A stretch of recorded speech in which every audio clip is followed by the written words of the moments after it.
আসসালামু আলাইকুম রহমতুল্লাহ। কোথাও আপনি সফরে গিয়েছেন, নামাজের ওয়াক্ত এসে গিয়েছে, আপনি নামাজ পড়বেন, আশেপাশে কোথাও পানি পাইতেছেন না, আপনি তখন কি করবেন? তায়াম্মুম করতে হবে। কিভাবে তায়াম্মুম করবেন চলুন দেখে আসি। হায় হায়, এই ছেলেটা কি করে? ওর কি মাথা নষ্ট হয়েছে? এই, তুমি এসব কি করতেছো? আরে হুজুর অসুস্থ তো তাই তায়াম্মুম করতেছি। তাইমুম কি মানুষ এভাবে করে?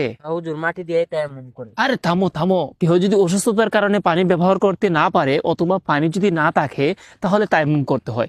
তাইমুম করার জন্য সর্বপ্রথম তোমাকে পবিত্রতার নিয়ত করতে হবে। তারপর তোমাকে পবিত্র মাটিতে এভাবে হাত দিয়ে হাতগুলো এভাবে ঝেড়ে ফেলবা, ঠিক আছে? তারপর সমস্ত মুখমণ্ডল এভাবে ভালোভাবে একবার মাসেহ করে নিবা। এরপর আবারও পবিত্র মাটিতে হাত দিয়ে হাতগুলো ভালোভাবে ঝেড়ে নিবা। তারপর বাম হাত দ্বারা ডান হাত এভাবে মাসেহ করবা কোণে পর্যন্ত।